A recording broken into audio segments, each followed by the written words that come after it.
What's up, y'all? I am your host, Indigo Soul, the channeler, coming back once again with another exclusive episode right here on Pretty Mess Podcast, where I talk about my life, spirituality, and a little controversy.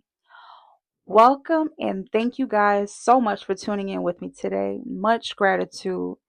This is a brand new season where I'm going to dive a little deeper into debunking a bunch of infamous cold cases and exposing the dark side of the entertainment industry. So, before we dive into what you came here for, make sure you subscribe, like, and share this episode and channel. I am a psychic medium that possesses some otherworldly gifts such as clairvoyance, clairaudience, claircognizance, clairsentience, just to name a few. In this segment, I will reveal something dear to my heart, my personal mediumship notes that connects to this infamous cold case of Kenneka Jenkins. Not even your YouTube favorite, Sloan Bella, got this information, y'all. So it's not easy for me to release this since it is spiritually heavy on different facets. This particular case has left many people wondering about the mysteries of what transpired on that ball night in September of 2017.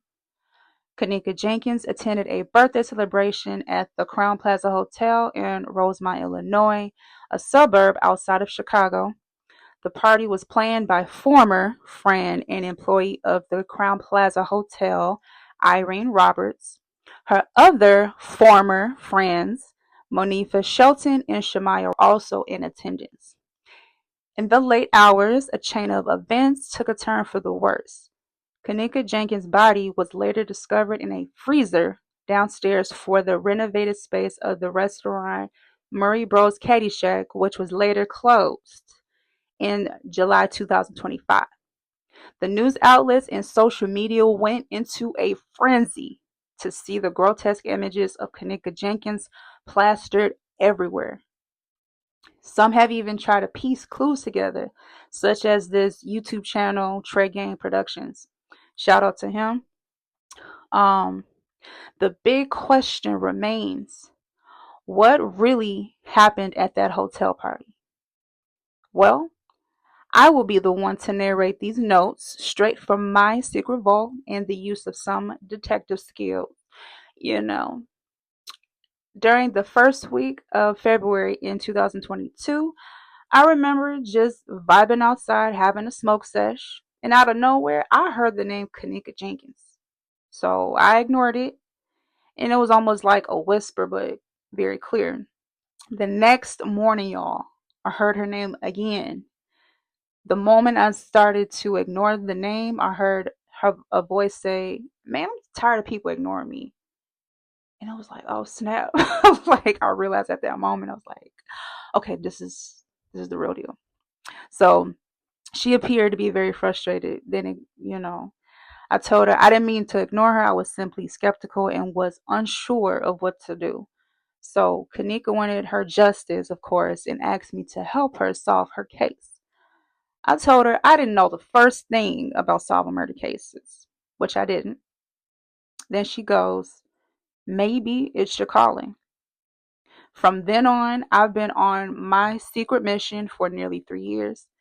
Somehow or another, I managed to get all the suspects in the case within a month's time frame as directed from Spirit. Oh yeah, shout out to my former coworker by the name of Amaya.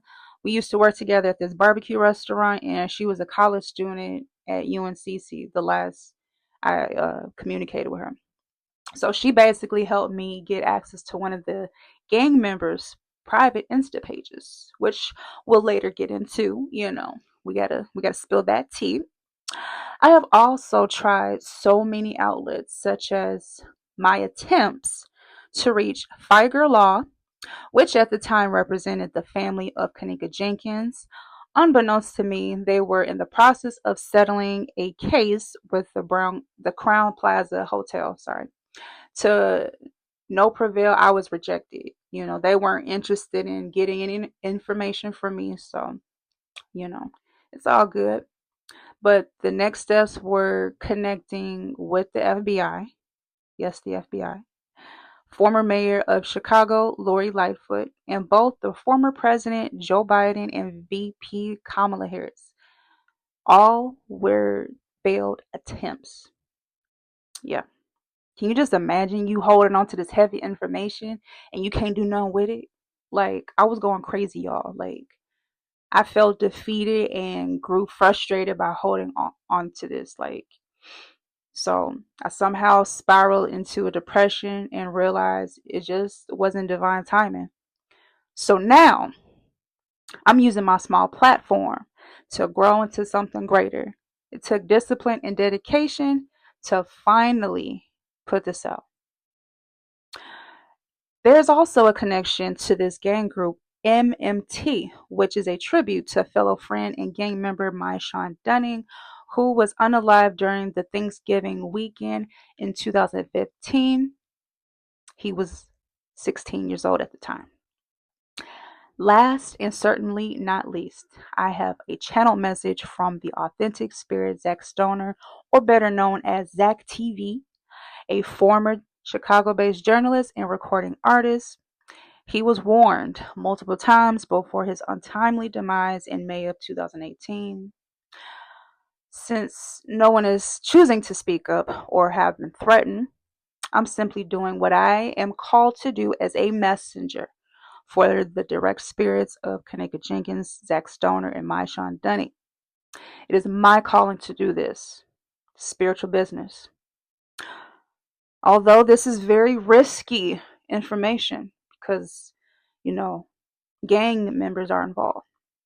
I am protected by some high level beings and ancestors, so just know my spirit team don't play about me. I ain't saying I'm invincible, but I'm just saying, with all due respect, please use your discernment upon listening to these messages. If you are one of those people who likes to impose religious views and such, please find another channel to do that with. This is not the space for that, nor will I debate with you on my direct channel. I will also not discuss any outside conspiracies connected to this case. That has just been throwing people off for so many years. Let's focus on the meat and potatoes, you guys. Come on. So yeah, I am only discussing what happened at the Crown Plaza Hotel and the people involved based on my notes. Without further ado, let's go. Listener's discretion is advised. Alright, so this is the mediumship notes dated from February 9th of 2022, directly from the spirit of Kenneka Jenkins. Please help me. I'm from Chicago. I appreciate my mom advocating for me. They don't want to reopen my case. Police don't want to get involved. They don't want to help out a lot of black people cases. This judicial system is so racist. Some of my family members are fighting for justice. Those people that I hung out with were fake as F. The whole crew. The ones I mainly hung out with. And it's eating at their every night. That group of quote unquote friends I had set me up. I'm going to give you the whole rundown of what happened. You're actually in a position to help others. They, other mediums, are not. I love my mom and sister. This case was never solved. I just threw it under the rug like I didn't exist. They, the MMT gang members, ran the train on me while I was drugged. The janitor man, the one that was crying, too, was in on it. They beat on me because I was trying to fight back, but was weak. Shamaya and Moniva both beat on me while I was drunk. Irene was in the room smoking and other stuff. That Mexican man, the janitor, threw me in the freezer. I was trying to fight him. They, the police, are covering rapists. The Mexican man participated in the train and raped me again in the freezer when I was trying to fight him for his sick satisfaction. The dude tried to act innocent like he wasn't a part of it. The dudes in my quote unquote circle was a part of the train. More than 3 people involved. I was under the influence of alcohol and there was a drug substance. I couldn't defend myself really. I was effed up. Once I passed out and fell asleep, that was it. Game over. In the freezer. They left me in there to die. There was no strangulation whatsoever. Hypothermia. The crying janitor was an illegal immigrant. I never gained consciousness. The mystery guy that made the statement was in on the train, and the security dude. They lied about the quote unquote signs of grape. They all graped me. It's a cover up. When that stuff started to kick in, the drug, I felt like the room was spinning out of control. I felt like throwing up. It was the worst feeling ever. I shouldn't have drank too much. I do regret that the most. That's what kids in Chicago do, getting wild and crazy, having fun. I thought I was with the right people. They were my secret enemies. I didn't even know it. I saw everything after I died. Who was loyal, who was real, who was fake as hell. There was some hating ABs in the crew because I looked better than most of them and had something going for myself. I wanted to go to college. I wanted to do hair.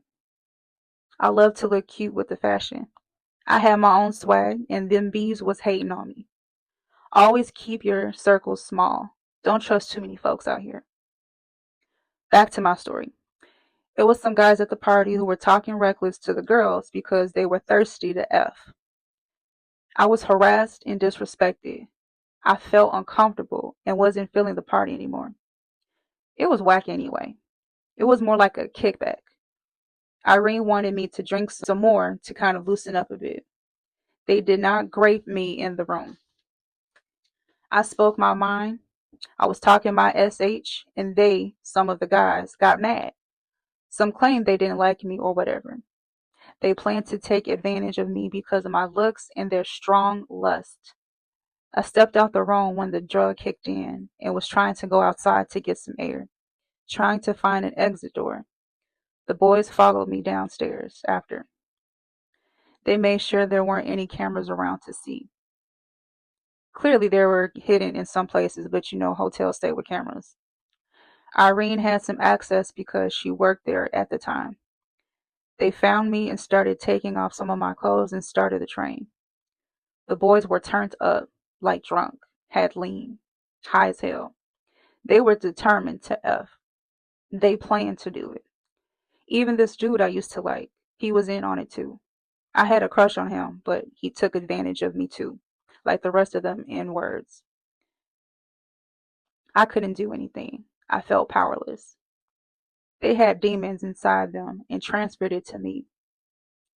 The janitor dude caught them in the hallway and talked to the security dude. They were both with their friend, the one who went anonymous in the confession with the tie. They thought it was intentional, the train. The security dude asked if they can get in on it too. The janitor dude barely spoke English. They waited their turns. It was 9 people, all male. They didn't give a F. I want to throw up just talking about this. I wish I never went to that party, but I was too hype and some of my quote unquote girls persuaded me to go. Like there was going to be some fine boys there. I was down, especially the one I had a crush on. Worst mistake ever. I wish I would have stayed home with my mom. She was a recovering cancer survivor. I was her PCA. I wanted to do that to help my mom because she was the best mom ever. We had the best relationship, and I missed her so much. And my sister Lonnie, that was my ace. I miss her too. I really want this case to be solved. I know you can help me. I thank you for really listening to me. It means so much to finally be heard. You're really changing lives here. The dudes don't want to confess because they don't want to end up in jail. My mommy thinks about me too much. She's in so much pain. She wants justice for me. They don't want to reopen the cold case. Too many Chicago deaths are cold cases. They don't care. They don't really care about the people in Chicago, especially us black folks. My death was not an accident, premeditated. The police have kept all the surveillance camera footage hidden from the public. Hotel was in fear of shutting down the establishment. They still have it. the footage. They even have the footage of them running the train. That's one of the reasons why it took so long for the police to update my mom on what was going on. They have the footage, all of it. The staff that were on duty that night were not paying attention when the graping occurred. The hotel had paid the police department a lot of money to hide the footage. They didn't want to get sued and afraid of losing money. They make millions a month, the Crown Plaza Hotel. They didn't want to risk shutting it down. My sister tried calling me several times with no luck. She got worried and called the police. They took forever to respond. My mother got worried that something happened to me because she hadn't heard from me. The hotel didn't think this incident would make national news. I went, quote unquote, famous in a bad way. This case needs to be solved. I just want those men locked up. They need to rot in jail. I didn't get a chance to really live my life. I was mad because I was taken advantage of. You actually care and not scared like some mediums. My mother lost her baby and have to suffer at the hands of injustice. It's not right. The U.S. system is effed up. I want revenge, but I can't do anything. With your help, we can finally get this case solved. It costs money to reopen the case. My mom needs a better lawyer to sue. If she gets the right lawyer, she can get millions and shut down the hotel. We can all get the people arrested. That's the goal for me. I'm gonna let you go. We can chat later. Thank you. Then we got February 11th of 2022. There was no loyalty whatsoever. Irene was too focused on the Facebook Live. She acted like she didn't know what was going on. She lied on that live stream, wearing the braids. She claimed it was Monifa's quote-unquote responsibility, but in reality, if they were really my friends, they wouldn't have been in on the quote-unquote deal for the setup. It was for it was the perfect opportunity because it was her birthday and she wanted to invite everybody and their mama. People that we didn't even know like that. That's why I was feeling uncomfortable. The group that Vaughn brought, I didn't like them because they were beefing with my brother, a close friend. I spoke my mind because they were talking reckless and I wasn't no thought. Very misogynistic dudes. No respect whatsoever. Irene put the drug in my drink. Monifa invited Vaughn and the boys for the grape. Playing deal for some money, scamming N-words. I want every last Jew to get arrested for my demise and the ones who plotted on me. Now, I have some notes where she told the story in chronological order. Her, Shemaya, and Bree drove up 20 minutes to the spot, the hotel. Monifa planned to meet us there. Monifa was already there playing music and a few people were in the room. We were on the 9th floor, 926 to be exact. Irene used the fraudulent card to pay for the room. That's why she got fired. From about 12 something up until like 2, I had a few drinks, had a little bit of weed. It was a lot of weed smoking. Another reason why the quote unquote party had to be shut down and some folks being loud and ghetto. Irene went on Facebook Live, really wasn't talking about SH, and was trying to have more people come through. Vaughn and his boys came through, and that's when things went downhill. Kind of killed the vibe a bit. Some of them were asking disrespectful things like questioning if we were thoughts and some other SH. I stepped in and talked to my SH, even though I was drunk. Like, you're not about to disrespect me or my friends. I don't know you at all. Those kind of dudes were too rah-rah, so they got in their feelings. On top of that, they had their secret plot in mind. I was feeling uncomfortable and was ready to go. Like, all of these unknown people were there. Irene and Shemai suggested I drink some more to relax a bit and have fun. Irene slipped a pill in my drink secretly. I didn't pay attention. I was slow sipping my drink. Once it started to kick in, I laid down for a bit. Then I began to feel really hot and my brain started to feel fuzzy, like the room was spinning. I decided to go out to get some air because I was feeling hot and didn't feel good at all. Like I wanted to go vomit, but I couldn't. Once I got downstairs, I was stumbling all over the place and was trying to find the nearest exit. The security man found me first and asked me, was I okay? I was incoherent and my vision was blurry. I was pacing back and forth in the hallway and was lured by the stairwell.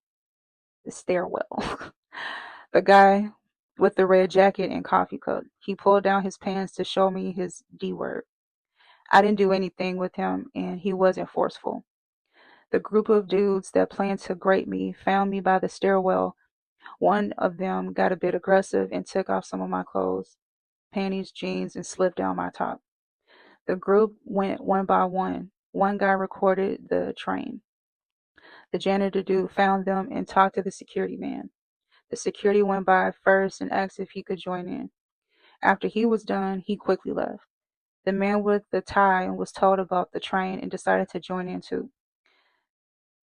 The janitor dude came in last of the group.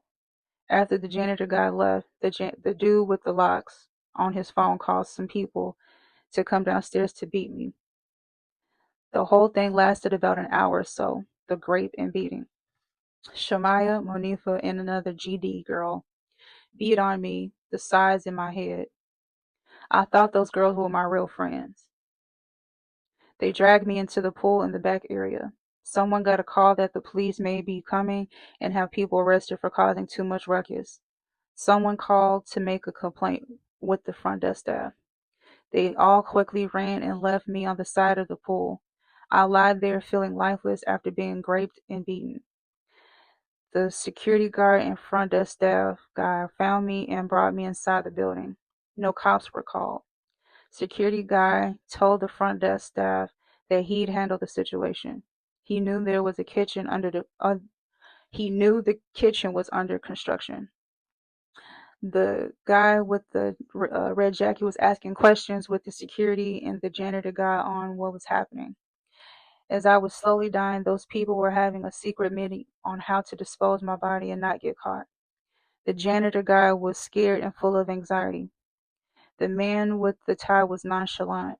The older white male told him to just clean it up with the area to make sure there's no blood and make it spotless. Some clothing items in the coffee cup with condoms were disposed. The security came up with the idea to put me in the freezer. The janitor and the guy with the red jacket agreed. The guy with the tie didn't want to get his hands dirty even though he raped me too. The janitor guy threw me in there and raped me again. I was trying to fight him off me, still weak, and at that point I was having convulsions from that drug/medication. He quickly left and turned off the lights. I was froze to death. I can't believe they left me in there to die. Whew, Lord. That's too much. That's way too much. But when I got the initial notes, I had to have 2 days. I had to take a break because it was just a lot of information. Like, oh my God, it was a lot. So I also have this other message as well from November 27th of 2025.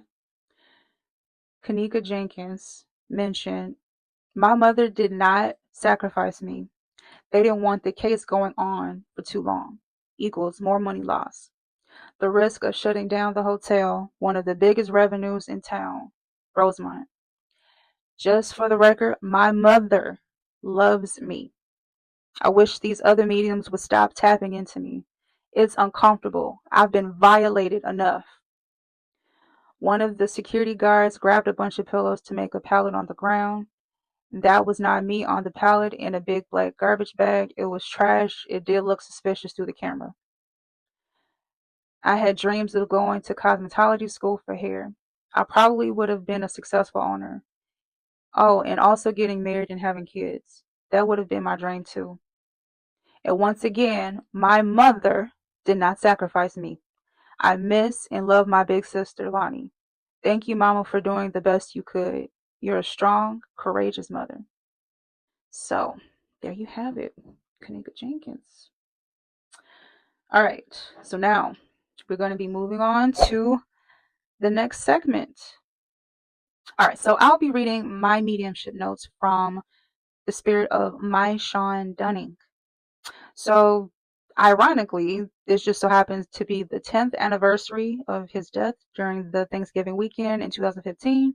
He was only 16 years old, high school, guys, very young.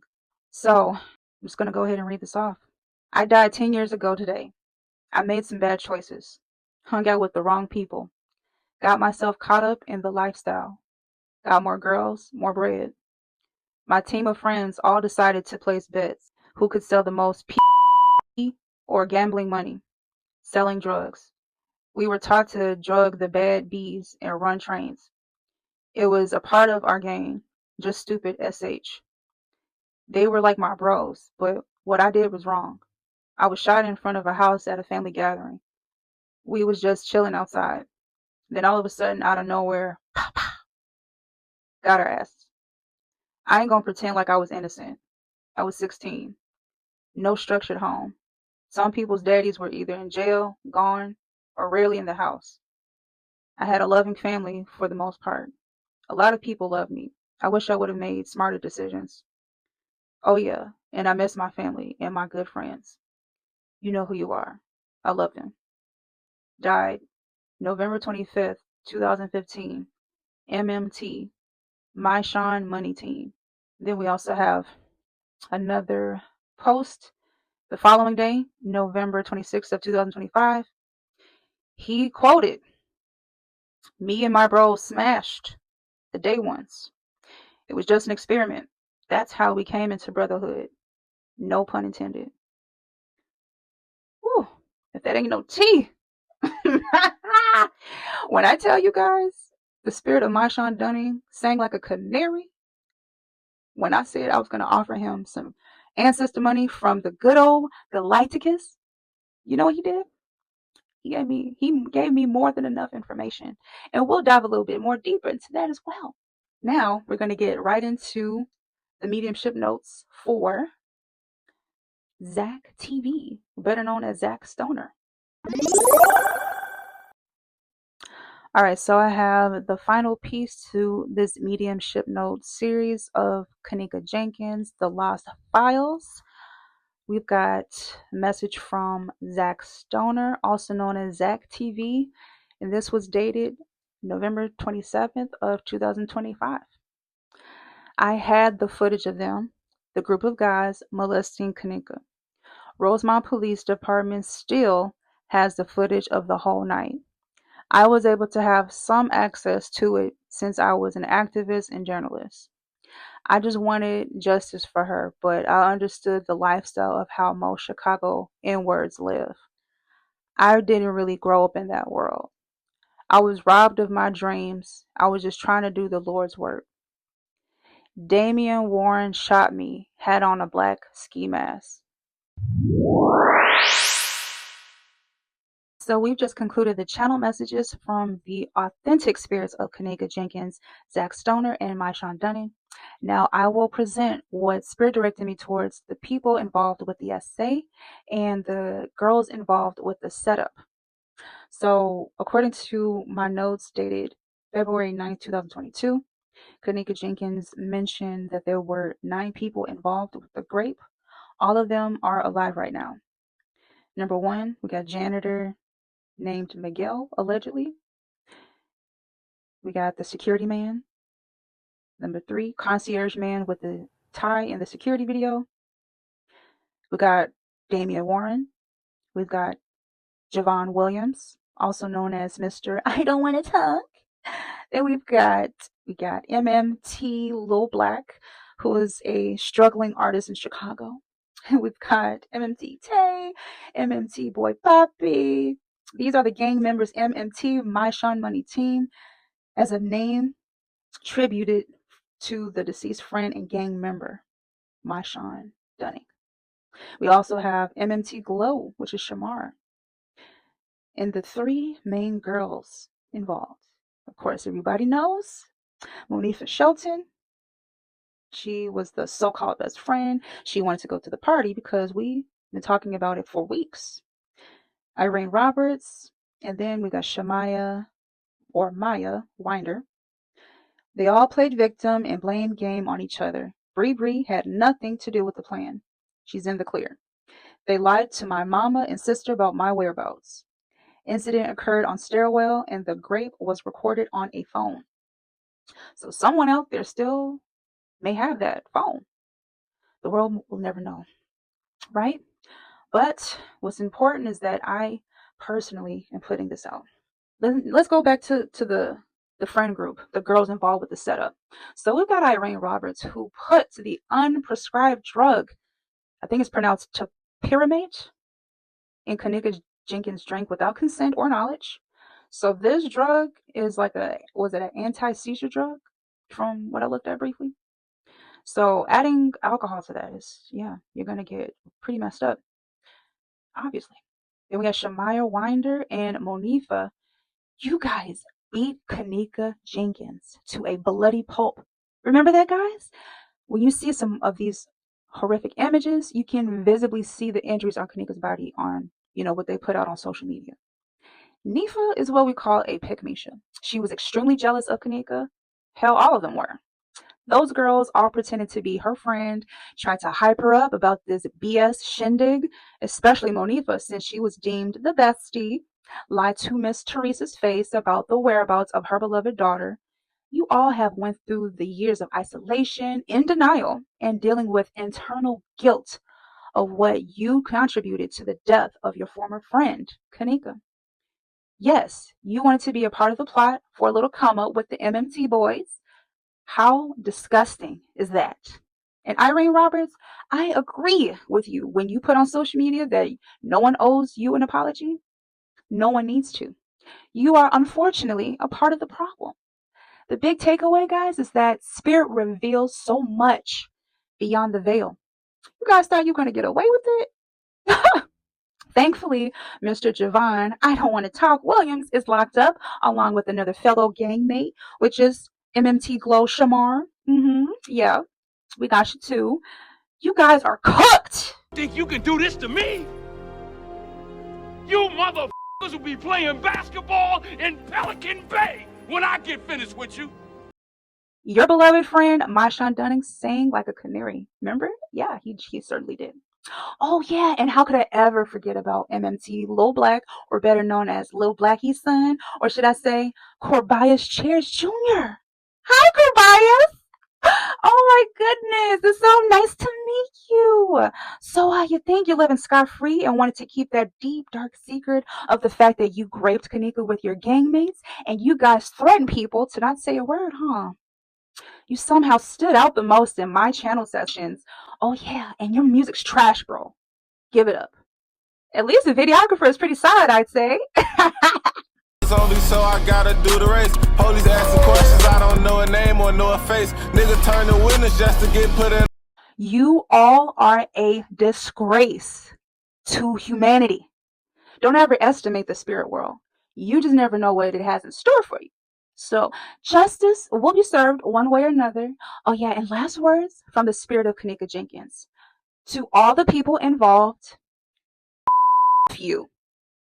So before I go, I just want to thank the spirits of Kenneka, Zack, and Mysean. Thank you for providing some information and sharing your stories.